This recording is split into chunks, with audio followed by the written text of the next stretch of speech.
Oh, welcome. Shalom to Torah and Coffee. We are in Exodus, otherwise known in the Hebrew as Shemot, chapter 10. And today's lesson is on Bo, which means come. Bo Yeshua Bo. Come, Jesus, come. Or come, Yeshua, come. So, enjoy the Torah reading and enjoy your coffee.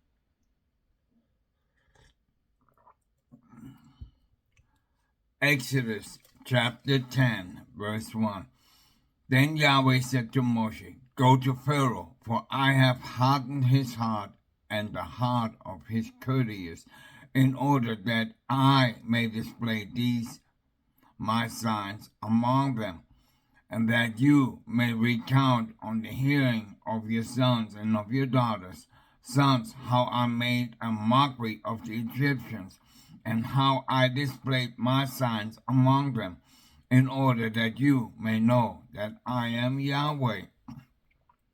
So Moshe and Aaron went to Pharaoh and said to him, Thus says Yahweh, the God of the Hebrews, how long will you refuse to humble yourself before me? Let my people go, that they may worship me.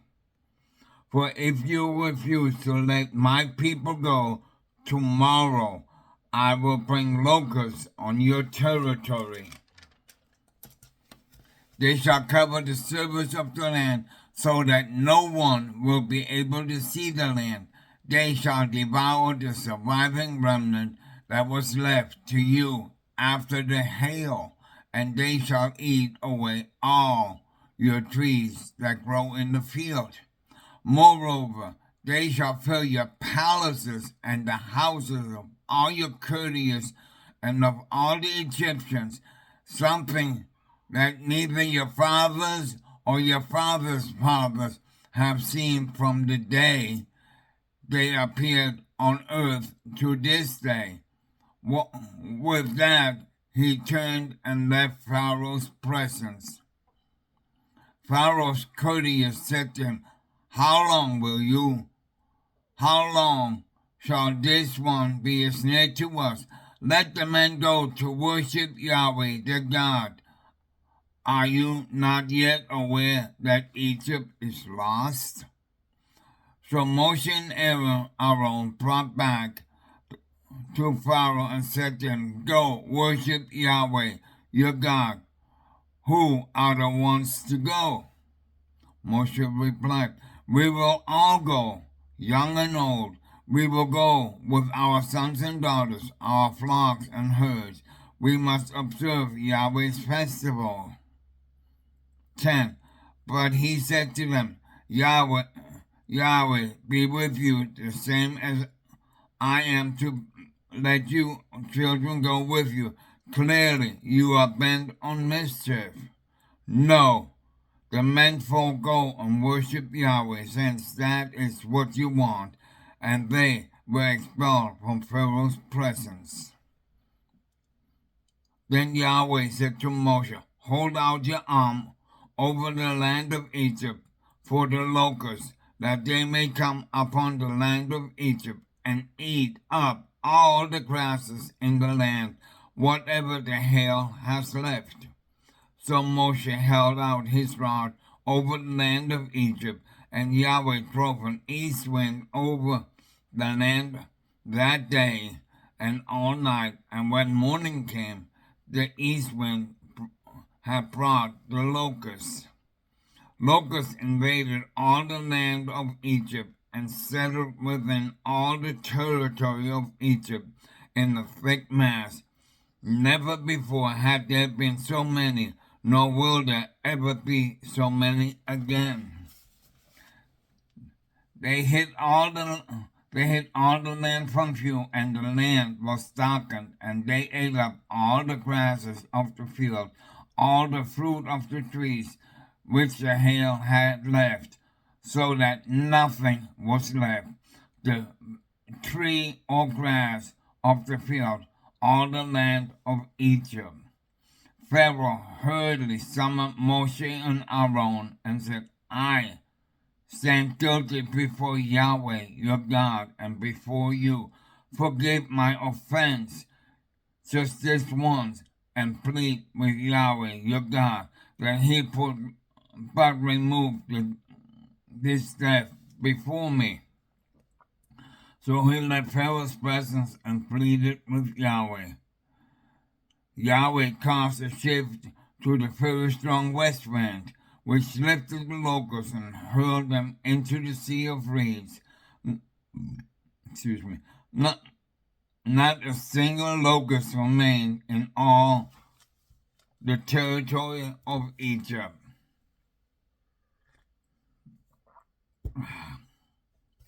But Yahweh stiffened Pharaoh's heart, and he would not let the Israelites go. Then Yahweh said to Moshe, hold out your arm toward the sky, that there may be darkness upon the land of Egypt, the darkness that they can be touched. Moshe held out his arm toward the sky, and thick darkness descended upon all the land of Egypt for 3 days.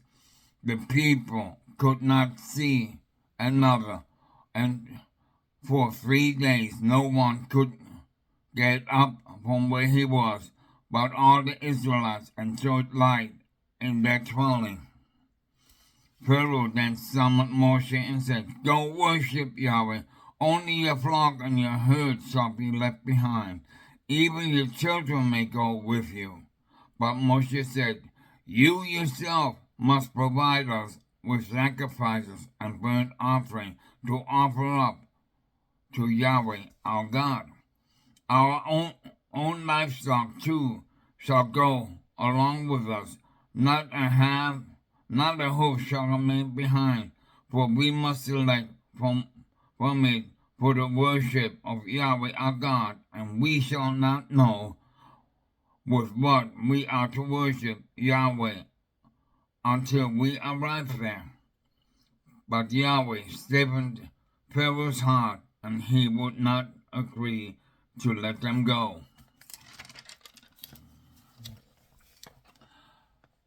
Pharaoh said to him, be gone from me, take care not to see me again, for the moment you look upon my face, you shall die. And Moshe replied, you have spoken rightly, I shall not see your face again. Chapter 11. And Yahweh spoke to Moshe, I will bring about one more plague upon Pharaoh and upon Egypt. After that, he shall let you go from here. Indeed, when he lets you go, he will drive you out of here, one and all. Tell the people to borrow each man from his neighbor and each woman from hers objects of silver and gold.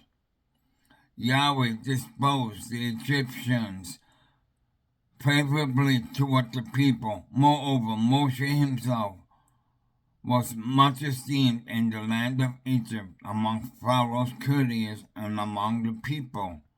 Moshe said, this says Yahweh, toward midnight I will go forth among the Egyptians, and every firstborn in the land of Egypt shall die, from the firstborn of Pharaoh who sits on his throne, to the firstborn of the slave girl who is behind the millstone, and all the firstborn of the cattle.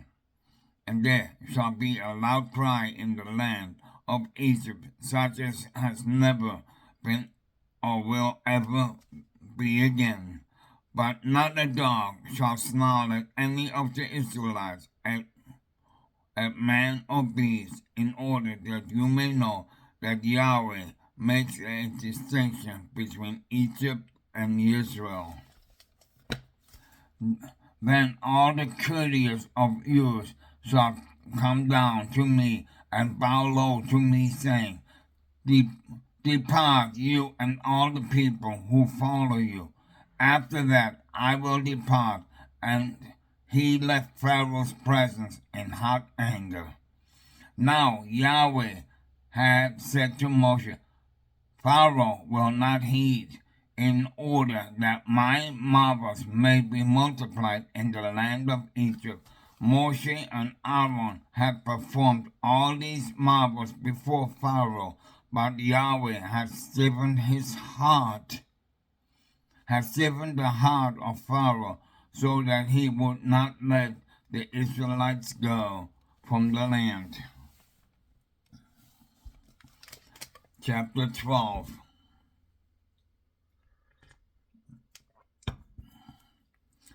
Yahweh said to Moshe and Aaron in the land of Egypt, This month shall mark for you the beginning of the month. It shall be the first of the month of the year for you. Speak to the whole community of Israel and say that on the 10th of this month, each of them shall take a lamb to a family, a lamb to a household. But if the household is too small for them, let him share one with his neighbor who dwells nearby in proportion to the number of persons you shall contribute to the lamb, according to what each household will eat. Your lamb shall be without blemish, a yearling male. You may take it from the sheep or from the goats. You shall keep watch over it until the 14th day of the month, and all the assembled congregation of the Israelites shall slaughter it at twilight.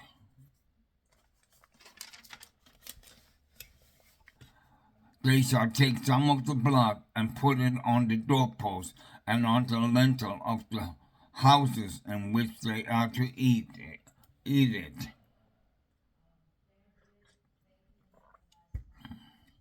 They shall eat the flesh at the same night. They shall eat it roasted over the fire with unleavened bread and with bitter herbs. Do not eat any of it raw or cooked in any way with water, but roasted. Head, legs, and entrails over the fire. 10.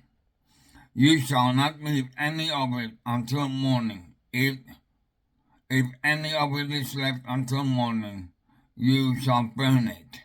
This is how you shall eat it. Your loins girded, your sandals on your feet, and your staff in your hand, and you shall eat it hurriedly. It is a presage offering to Yahweh. For that night I will go through the land of Egypt and strike down every firstborn in the land of Egypt, but both man and beast, and I will mete out punishment to all the gods of Egypt. I, Yahweh, and the blood on the houses when you are staying shall be a sign for you. When you see the blood, I will pass over you, so that no blade will destroy you when I strike the land of Egypt. This day shall be to you one of remembrance. You shall celebrate it as a festival to Yahweh throughout the ages. You shall celebrate it an institution for all time. 7 days you shall eat unleavened bread. On the 31st you shall remove leaven from your house. For whoever eats leavened bread from the first day to the 7th day, that person shall be cut off from Israel. You shall celebrate a sacred occasion on the first day, and the sacred occasion on the 7th day. No work at all shall be done on them. Only what every person is to eat, that alone may be prepared for you. You shall observe the feast of unleavened bread, for on that day I brought your ranks out of the land of Egypt. You shall observe this day throughout the ages as an institution for all times. 18. On the first month from the 14th day of the month, and at evening, you shall eat unleavened bread until the 20th day of the 4th month. No leaven shall be found in your houses for 7 days. For whoever eats what is leavened, that person shall be cut off from the community of Israel, whether he be a stranger or a citizen of the country.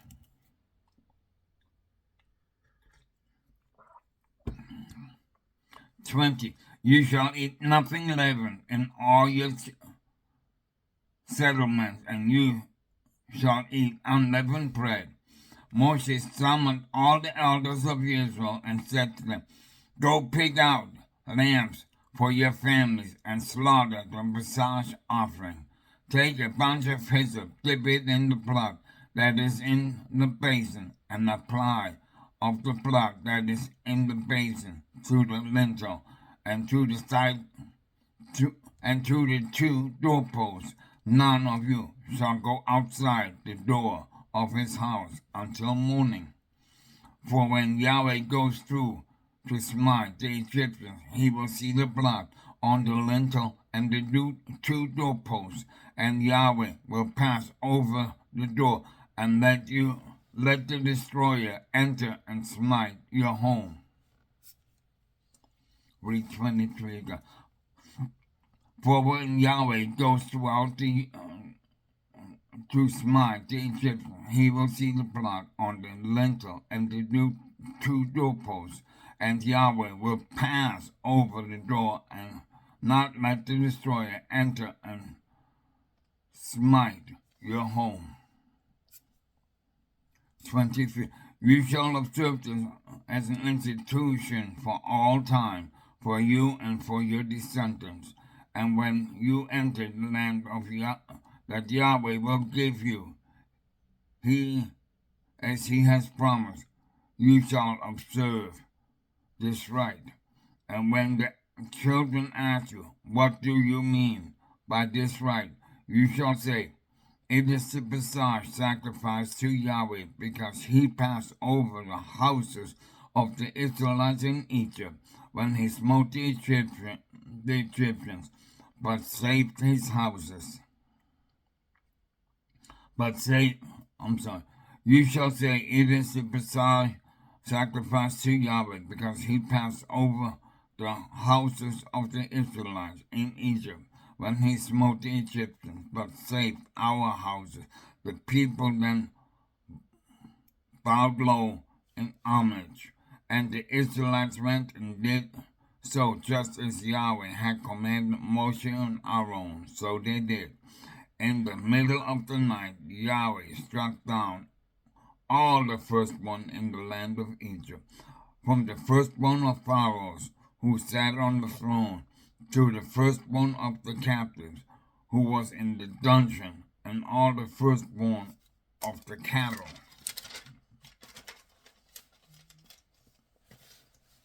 And Pharaoh arose in the night with all his courtiers and all the Egyptians, because there was a loud cry in Egypt, for there was no house where there was not someone dead.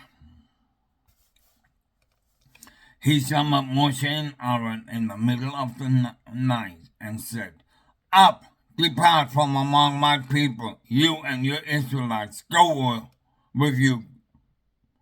Go, worship Yahweh, as you said. Take also your flocks and your herds, as you said, and be gone, and may you bring a blessing upon me also. The Egyptians urged the people on, impatient to having them leave the country, for they said, We shall all be dead. So the people took their dough before it was leavened, their kneading bowls wrapped in their clothes upon their shoulders. The Israelites had done Moshe bidding and borrowed from the Egyptians objects of silver and gold and clothes, and Yahweh had disposed the Egyptians favorably toward the people, and they let them have their requests. Thus they stripped the Egyptians. The Israelites journeyed from Ramses. The Israelites journeyed from Ramses to Succoth, about 600,000 men on foot, outside from children.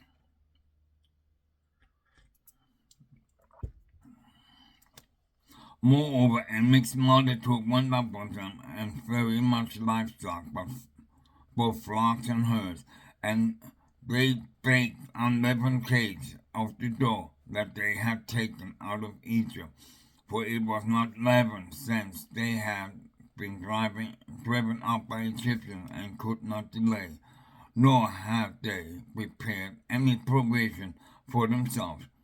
40. The length of time for the Israelites lived in Egypt was 440 years. At the end of the 430 years, the very day, all the ranks of Yahweh departed from the land of Egypt. That was for Yahweh a night of ritual to bring them out of the land of Egypt. That same day, Yahweh, one of the rituals for all the children of Israel throughout the ages. Yahweh said to Moshe and Aaron, "This is the law of the Pesach offering. No foreigner shall eat of it. But if any slave or man has brought may eat of it once he has been consumed. No bound or hired laborer shall eat of it. It shall be eaten in one house. You shall not take any of the flesh outside the house, nor shall you break a bone of it. The whole community of Israel shall offer it.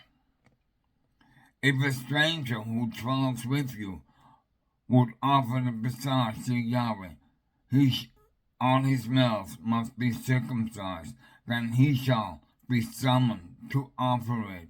He shall then be as a citizen to the country, but no uncircumcised person may eat of it. They shall be one law to the citizen and for the stranger who dwells among you. And all the Israelites did so, as Yahweh had commanded Moshe and Aaron, so he did. The very day Yahweh freed the Israelites from the land of Egypt, troop by troop. Chapter 13.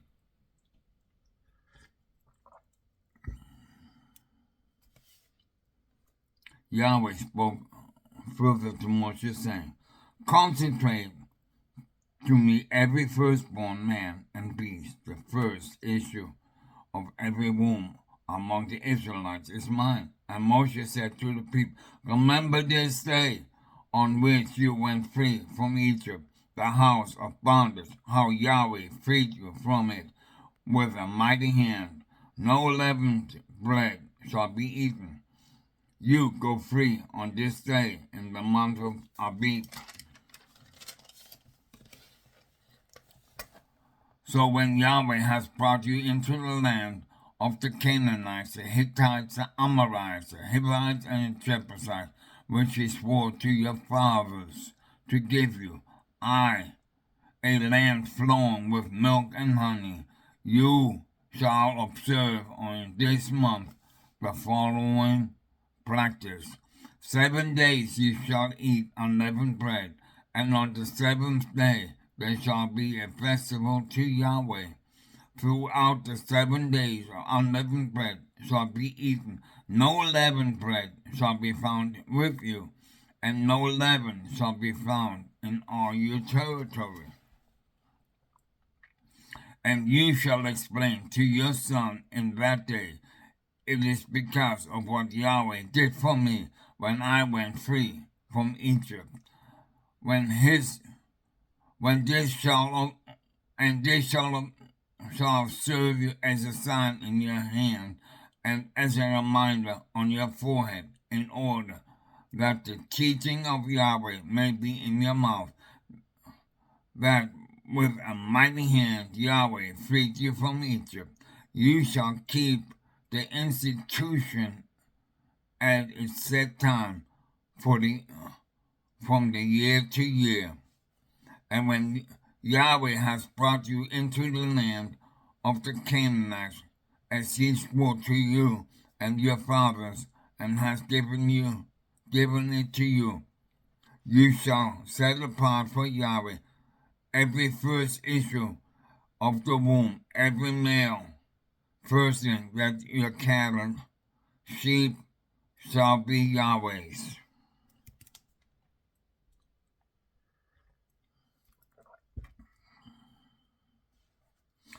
But every firstling as you shall redeem with a sheep. If you do not redeem it, you must break its neck, and you must redeem the firstborn male among your children. And when in time to come your son asks you, saying, what does this mean? You shall say to him, it was with a mighty hand that Yahweh brought us out from Egypt, the house of bondage.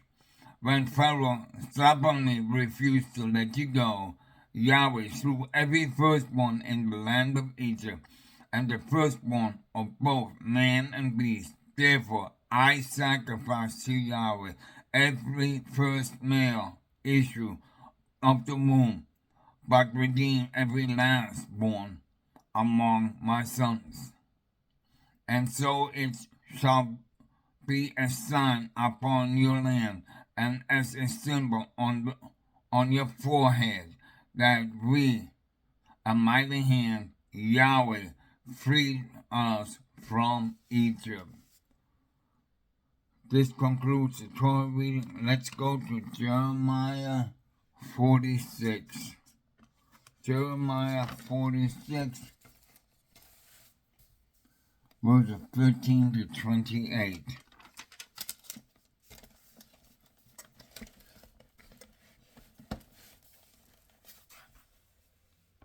Here we go. Jeremiah 46, starting at verse 13 to 28. The word which Yahweh spoke to the Navi Jeremiah about the coming of King Nebuchadnezzar of Babylon to attack the land of Egypt. Declare in Egypt, proclaim a Migdal, proclaim in Noph and Tapanhes, say, take your post and stand ready, for the sword has been devoured all around you. Why are you stalwarts swept away? They did not stand firm, for Yahweh thrust them down. He made many stumble. They fell over one another. They said, up, let us return to our people, to the land of our birth, because of the deadly sword. Excuse me.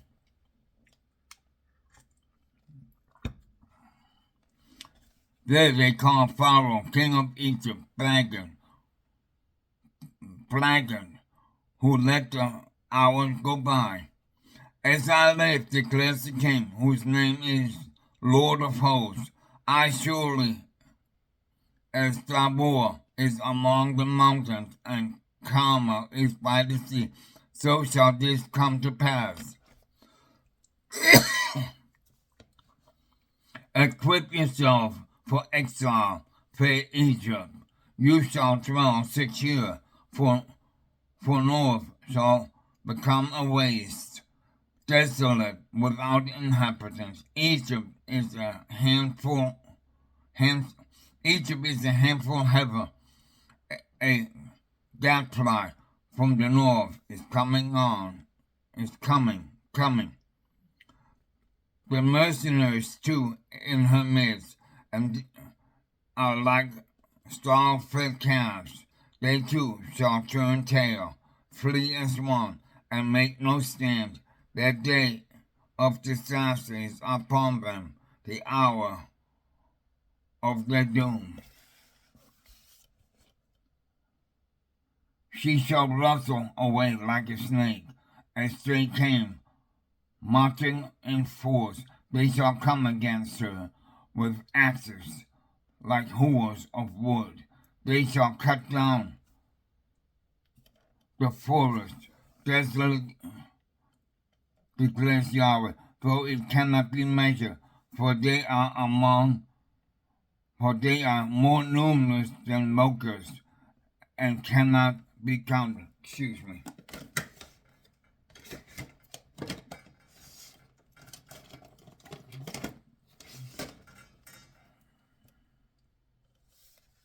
Fair Egypt shall be plain, handed over to the people of the north.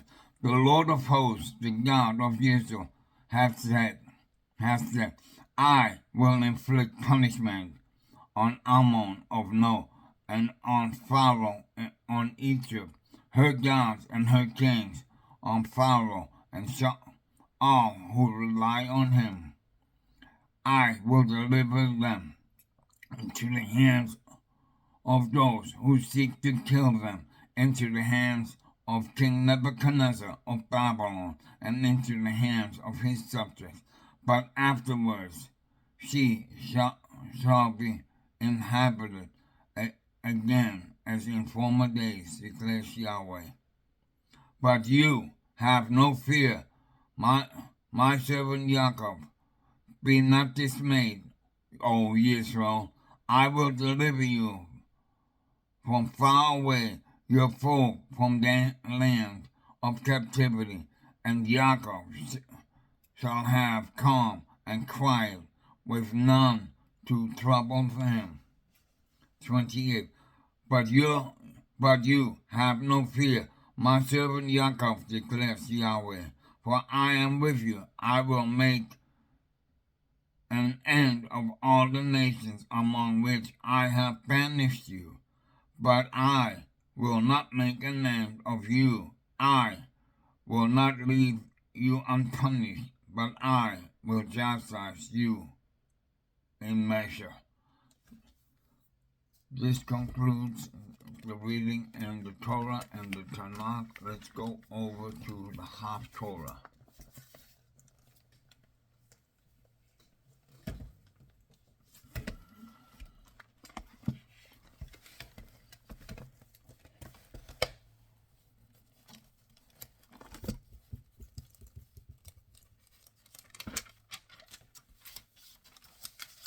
In the Haftadrah, we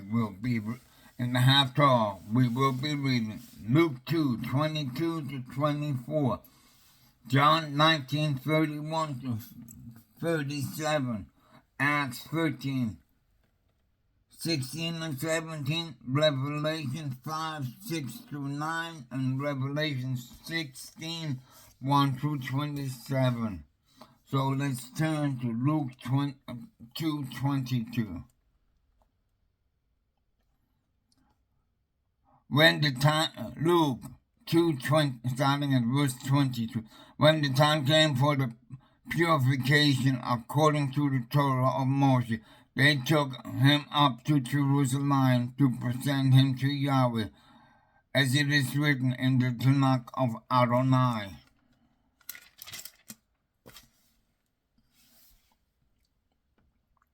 Every firstborn male is to be consecrated to Adonai, and also to offer a sacrifice of a pair of doves or 2 young pigeons, as required by the Tanakh of Adonai. Let's turn to John. John 19:31-37.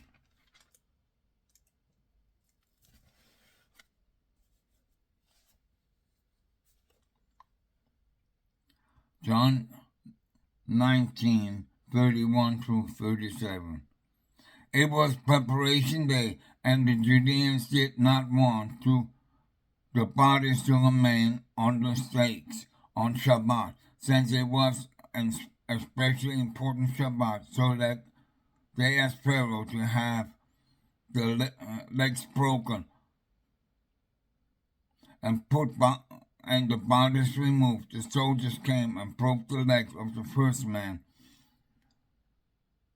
who had been put on a stake beside Yeshua, then the legs of the other one. But when they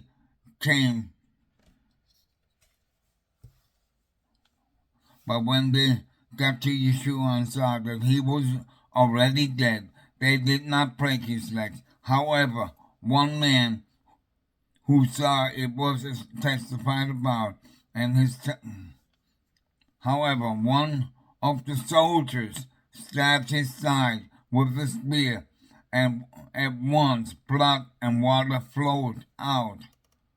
35. The man who saw it has testified about it, and his testimony is true, and he knows that he tells the truth, so you can trust.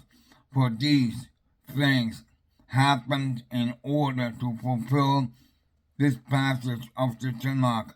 Not one of his bones shall be broken.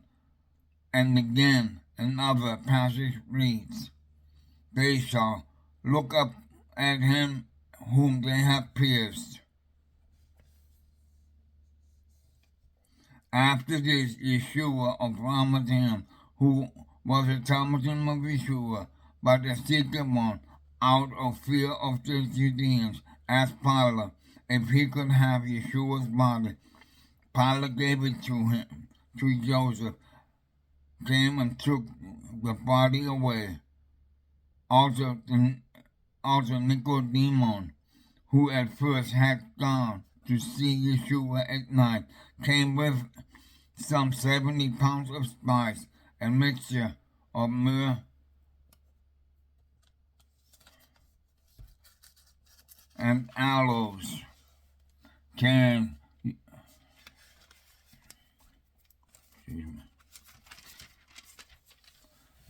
They took Yeshua's body and wrapped it up in linen sheets with the spices, in keeping with Christian burial practice.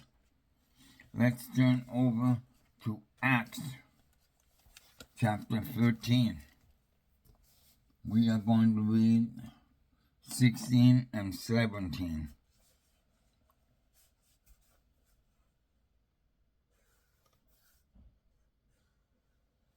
Okay.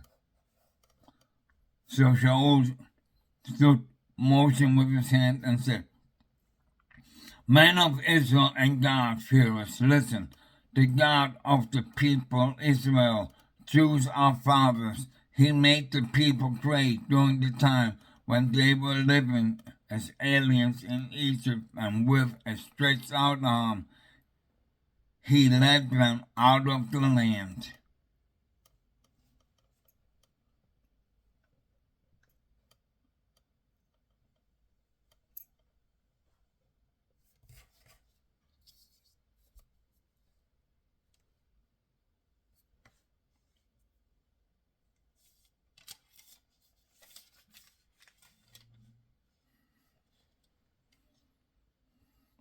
For some 40 years he took care of them in the desert, and after he had destroyed 7 nations in the land of Canaan, he gave them the land as to his people as an inheritance. All this took about 450 years. After that, he gave them judges down to the prophet Shemuel. Then they asked for a king, and God gave them Shaul ben Kish, a man from the tribe of Benjamin. After 40 years, God removed him and raised up David as king for them, making his approval known with their deeds. I found David ben Yeshai to be a man after my own heart. He will do everything I want. But in keeping with his promise, God has brought to Israel from the same man's descendants a deliverer, Yeshua. Now before the coming of Yeshua, Yohanan proclaimed all that the people of Israel in connection with turning to God from sin. But as Yohanan was ending his work, he said, "Who do you suppose I am? Well, I'm not, but after me is coming someone, the sandals of whose feet I am unworthy to untie. Brother, sons of Abraham, and those among you who are God's fearers, it is to us that the message of his deliverance has been sent." Let's go to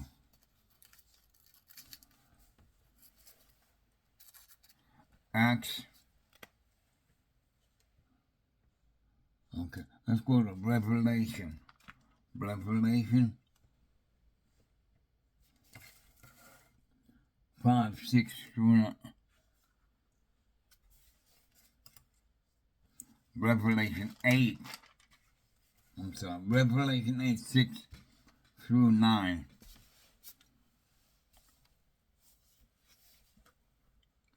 Now the seven angels with the seven shofars prepared to sound them.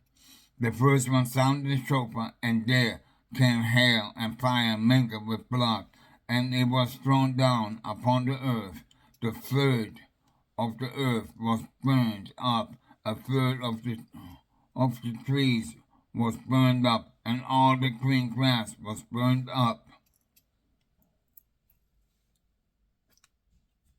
Then go to Revelation 16, starting on verse 1. I heard a loud voice from the sanctuary say to the seven angels, "Go and pour out on the earth the seven bowls of God's fury." So the first one went and poured the bowl upon the earth, and disgusting and painful sores appeared on all the people who had the mark of the beast and worshipped its image. The second one poured out his bowl onto the sea, and it became like the blood of the dead person, and every living thing in the sea was dead. The third one poured out his bowl into the rivers and springs of water, and they turned to blood. Then I heard the angel of the waters say, "O Kadosh, the one who is and was, you are just in this judgment of yours." They poured out the blood of your people and your prophets, so you may have made them drink blood. They deserve it. Then I heard the altar saying, "Yes, Adonai, God of heaven's armies, your judgments are true and just." The fourth one poured out his bowl on the sun, and it was permitted to burn people with fire, people who burned by the intense heat, that they cursed the name of God, who had the authority over the plagues, and instead of turning from their sin to give them glory. The fifth one poured out his bowl on the throne of the beast, and his kingdom grew dark. The people gnawed on their tongues from the pain, yet they cursed the God of heaven because of the pain and sores, and did not turn from their sinful deeds. The sixth one poured out his bowl on the great river Euphrates, and its waters dried up, in order to prepare the way for the kingdom from the east. And I saw three unclean spirits that looked like frogs. They came from the mouth of the dragon, from the mouth of the beast, and from the mouth of the false prophet. They are miracle-working demons. They are miracle-working demon spirits, which go out of the kings of the whole inhabitants world, to assemble them for the war of the great day of Adonai Sabaoth. Look, I am coming like a thief.